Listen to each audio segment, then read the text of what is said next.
Hello, this is Ms. Dehn-Brastad, and today we are going to learn about how to transform functions, particularly piecewise functions, and also how to find the intercepts of functions, and then to recognize transformations of functions as well.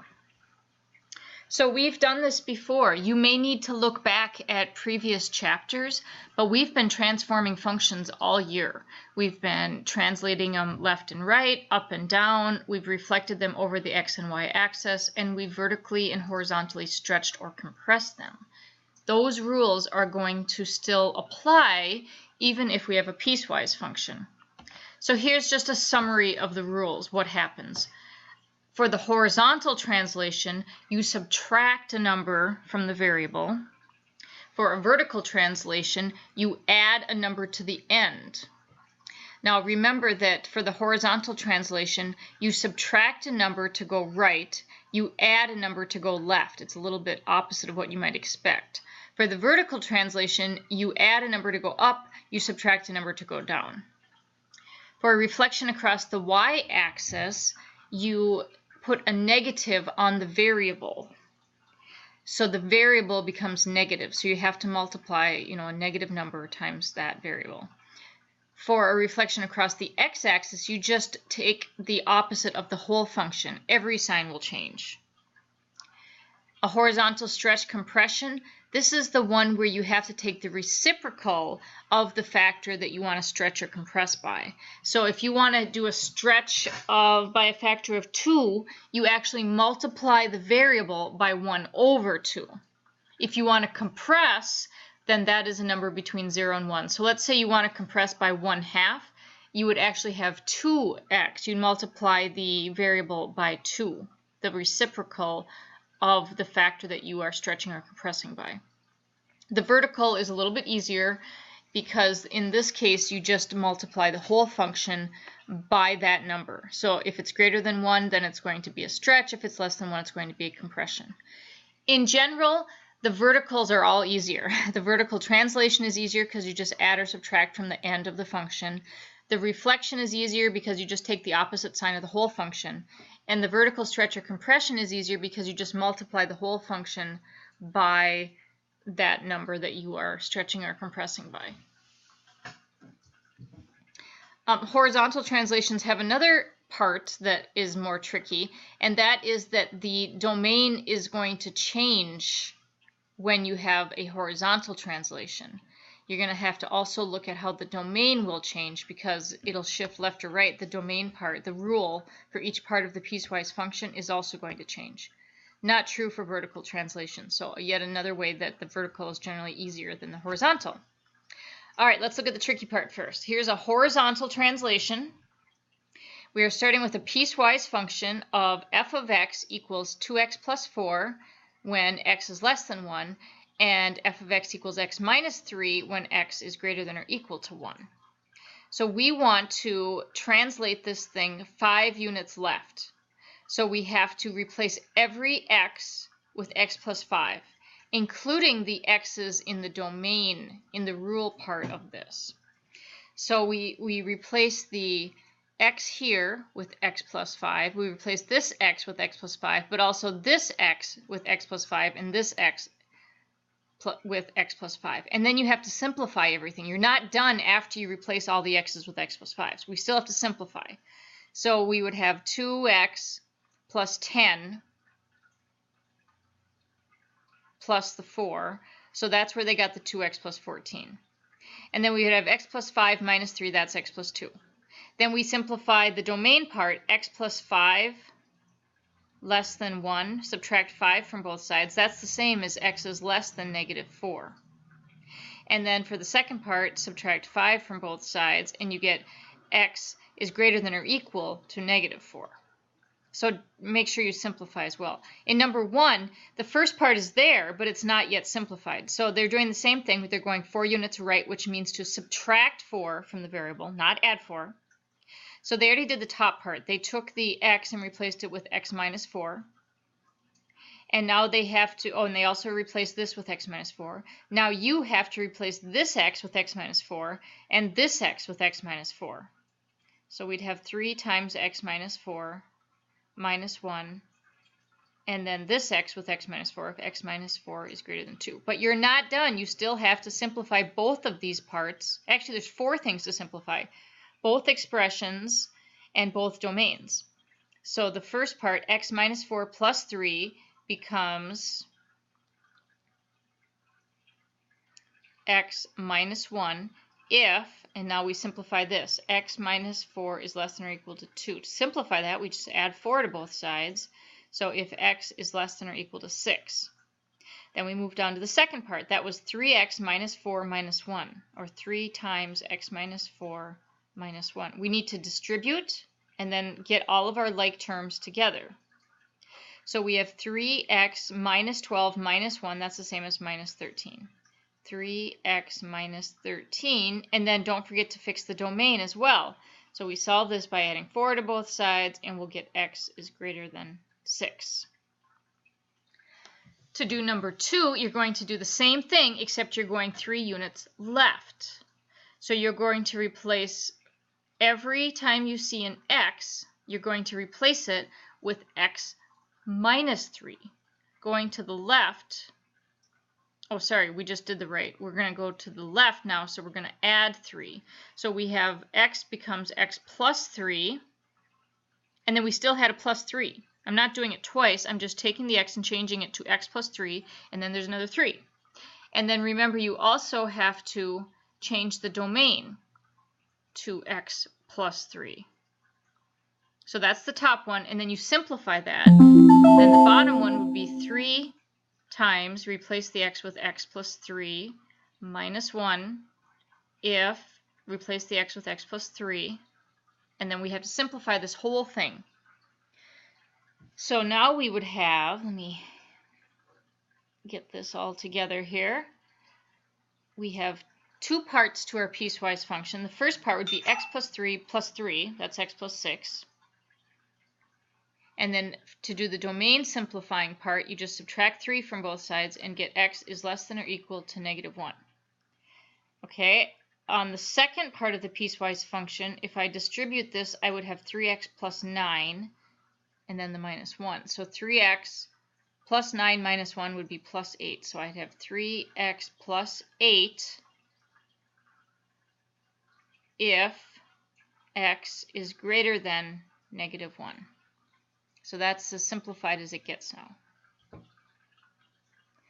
All right, let's look at vertical translations. They're a little bit easier. If you go up or down, all you have to do is add a positive number if you go up, or subtract if you go down, to the end of each part of the piecewise function. So in this example here, if I have this f of x equals x plus 3 if x is less than or equal to 2, or 3x minus 1 if x is greater than 2, to go 3 units up, I just add 3 to the end of each part. I don't have to change the domain at all. It stays the same. And then I simplify. And this one would be 3x minus 1 plus 3. And I just rewrite the domain. I don't have to do anything to it. Now I'm not done because this is not in simplest form yet. You can add your like terms. So we would have x plus 6 if x is less than or equal to 2. And g of x equals 3x plus 2, because minus 1 plus 3 is plus 2, if x is greater than 2. Now it's as simple as it can get. Now you're done. Now if you want to go 3 units down, it's almost the exact same thing, except that you subtract 3 at the end of each expression. So you'd have x plus 3 minus 3, and you'd have 3x minus 1 minus 3. Now I'll write the domain when I'm all done. So that means that we'd have x plus 0, I'm just going to leave it as x, and 3x minus 4.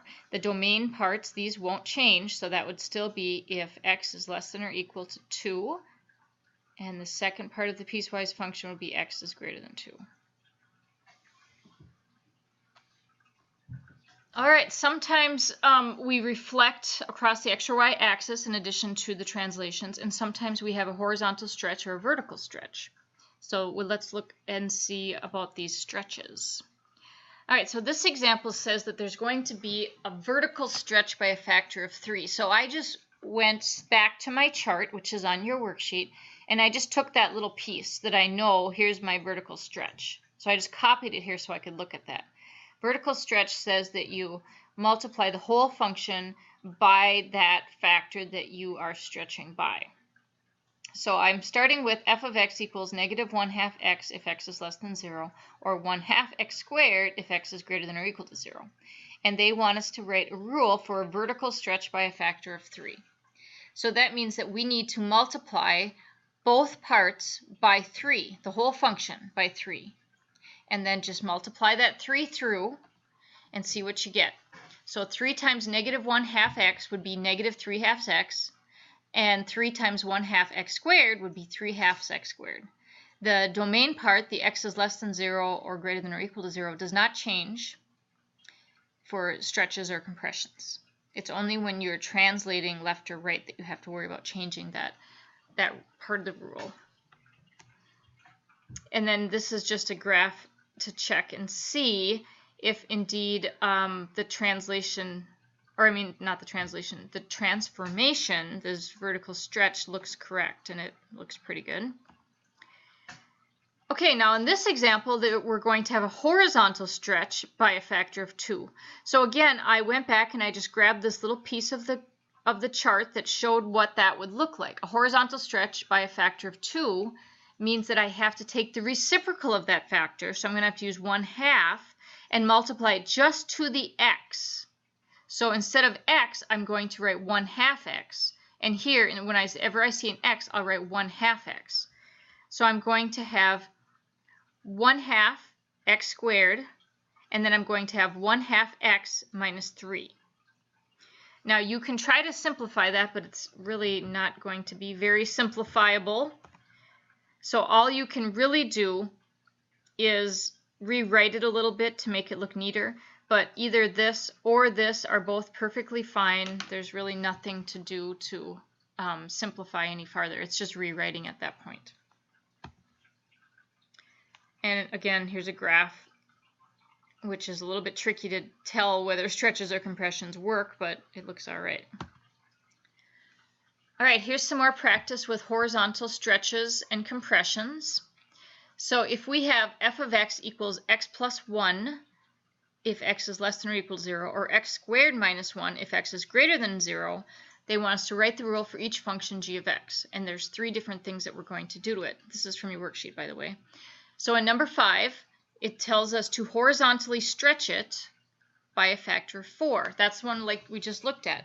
If it's by a factor of 4, the horizontal stretches say take the reciprocal of that and multiply that to the x. So replace each x with 1/4 x. So take all your x's and turn them into 1/4 x. So they already did that for the first part, 1/4 x plus 1. You don't have to change anything with the rule. But now you have to rewrite the second part. Every time you see an x, put 1/4 x, and then that's it. So instead of x, I write 1/4 x squared minus 1. And then you simplify both parts if you can, but it's not looking like there's really much to simplify. Okay, so then number 6 says a vertical compression by a factor of 1/3. A vertical compression is a little bit easier. You just take the 1/3 and you multiply it for the whole factor, both parts, the whole function. So g of x is going to equal 1/3 times x plus 1 when x is less than or equal to 0. And it's going to be 1/3 of x squared minus 1 if x is greater than 0. So you could distribute that through. It's not going to change the answer much, but we'll have 1/3 x plus 1/3 if x is less than or equal to 0. And for the second part, we'll have 1/3 x squared minus 1/3 if x is greater than 0. And you could change it a little bit. You could write that as x over 3. But I don't know, it doesn't really change much about it. And then the last one is vertically stretched by a factor of 2. I'm not going to do that one, but it just means to multiply both parts of your piecewise function, the whole things, by 2. So you'll use the distributive property again and just write what you get.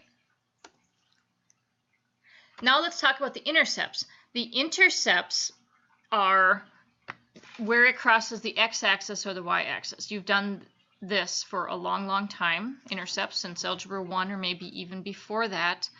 And we are going to find the x and y intercepts using the same methods that you've used for at least a couple of years. And then we're going to look at how those intercepts will change after a transformation. And there's a chart again. So the first part of the chart shows what happens to the intercepts when there's a horizontal stretch or compression or a vertical stretch or compression. And you can see that horizontally there's a change. The x-intercepts will change. They will be multiplied by the same factor that your stretch or compression was by. For a vertical stretch or compression, the x-intercepts don't change at all. The y-intercept will change by a factor of what your vertical stretch or compression was a factor. Reflection across the y-axis, the x-intercepts are negated. That means you take the opposite sign of the x-intercepts. The y-intercept stays the same. Nothing changes with the y-intercept. For the reflection across the x-axis, the x-intercepts do not change, but the y-intercept will be negated. Now, in a function, there can be more than one x-intercept, and in some of your problems you will get more than one x-intercept. Let's look at this example. We are going to find the x and y intercepts of this function, f of x equals negative 2x minus 4. It's just a linear function. And then we're going to figure out what happens to its x and y intercepts, what they would be. So to find the x-intercept, you just, actually they're finding the x-intercept first. Or are they finding the y-intercept? To find the y-intercept, you let x be 0. So this is the y-intercept. Let x equals 0. So every time you see an x, you put a 0. So we'd have negative 2 times 0 is 0 minus 4. So the y-intercept is negative 4. Now to find the x-intercept, you let y be 0. So f of x is the same as y. This is the same as y. So we let that be 0 equals negative 2x minus 4, and then we solve this equation for x. So we get 4 equals negative 2x divided by negative 2, and that's how they got negative 2. 4 divided by negative 2 is negative 2. So this is the x-intercept. So we have an x-intercept and we have a y-intercept of our original function. Now, remember that they wanted you to do a horizontal, or here's what they wanted. They wanted f of 1/2 x. And you can look back at the chart, but this is a horizontal stretch by a factor of 2. That's the one where you have the reciprocal of your factor. So we need to then look at the table where we saw a horizontal stretch and what happens to the intercepts. And here's what happens. The x-intercepts will be multiplied by b. By 2. The y-intercepts stay the same. So our y-intercept was negative 4. That's going to stay the same. The x-intercept will be multiplied by a factor of 2. And so that is also going to be negative 4. So your x and y intercepts are of the transformed function are going to be negative 4 for the x-intercept and negative 4 for the y-intercept. All right, in this example, we have f of x equals x squared minus 1, and we want to find out how does the intercept change if we have g of x equals f of negative x. So let's see, is that a reflection across the y-axis or the x-axis? Well, the negative is on the variable inside the parentheses, so that is a reflection across the y-axis. So then from there, I go to the chart that shows what I know about the intercepts when you have a reflection across the y-axis. And again, all these charts are on your worksheet and in your book, of course. So that says that the x-intercepts are negated and the y-intercept stays the same. So I keep that in mind as I find the intercepts of the first function, the original f of x. So this is a difference of squares. I have x squared minus 1. I could factor that into x minus 1, x plus 1. And then if I let each of those parts equal 0, I'll find that my x-intercepts are 1 and negative 1. To find the y-intercept, I let x equal 0. So I plug 0 in here, and then so I just get y equals 0 minus 1, or y equals negative 1. So my y-intercept is negative 1, and the x-intercepts are negative 1 and 1.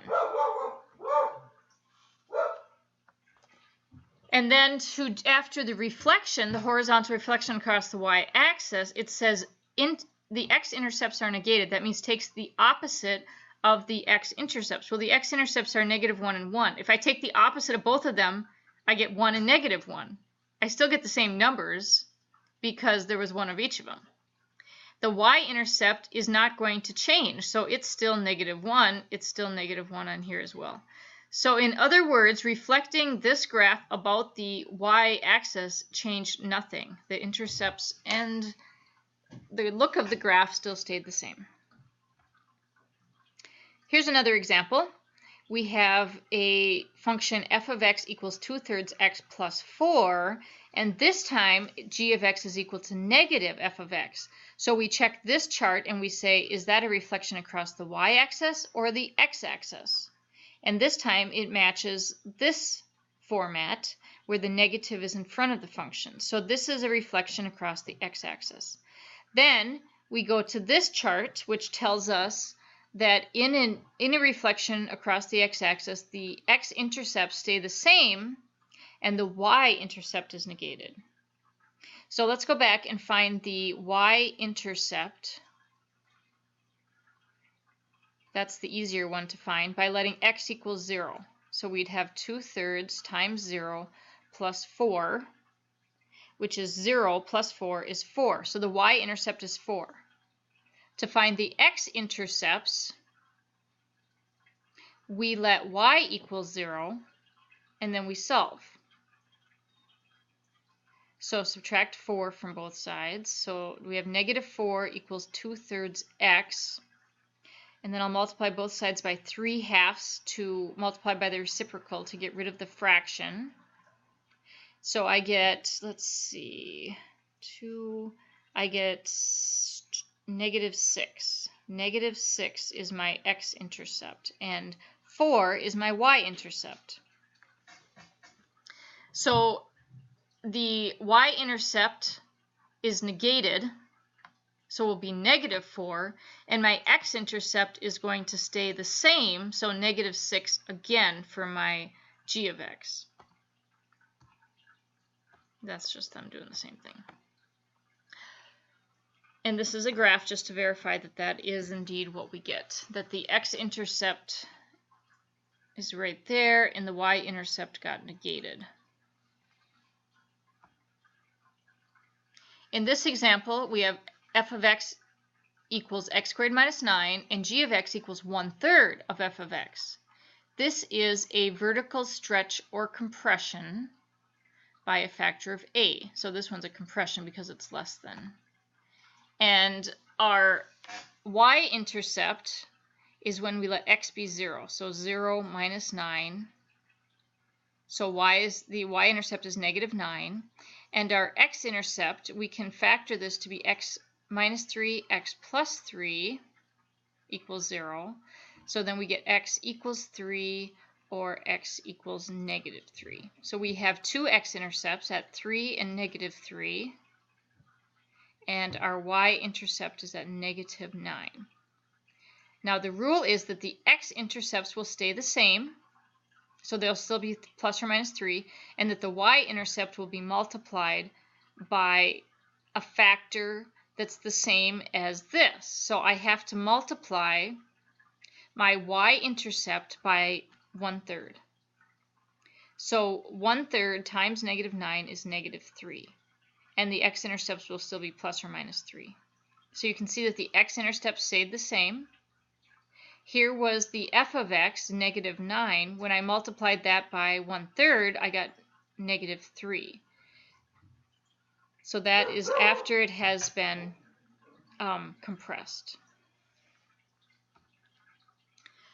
All right, here's just a few problems from your worksheet. Let's look at number 16. Number 16 says that f of x equals x plus 3, and we have to find the x-intercept and the y-intercept. And then we are going to reflect that, and then you can look at the chart to see if I put a minus in front of the whole function, just like this example, then that is a reflection across the x-axis. So the x-intercepts will stay the same and the y-intercept will be negated. And remember that you can look back at your chart anytime to make sure you remember that. So the x-intercept should be same and the y-intercepts will be negated, which means take the opposite sign. So I'm just going to keep that in mind as I find my x and y-intercepts. So the x-intercepts of x plus 3, that's when y is equal to 0. So 0 equals x plus 3. So the x-intercept is at negative 3. The y-intercept is when x equals 0. So that is at 3. And then when we reflect it across the x-axis, the x-intercepts stay the same. So that will be negative 3 again. And the y-intercept will be the opposite sign, so it'll be negative 3. Because the other one was positive, this one will be negative. And number 17 is going to have two x-intercepts, because this one we can factor as x minus 5, x plus 5, so we'd have y equals. So to find the x-intercepts, you can let y equal 0 and solve both of these. And then to find the y-intercept, put 0 in for x, and you'll get negative 25. And then look up the reflection across the y-axis, that's what this is going to be, and then see, is it the x-intercepts are negated and the y-intercepts the same, or vice versa. So double check that. And that is it for today. So have a great day, and please let me know if you have any questions, and good luck on your assignment. Thank you.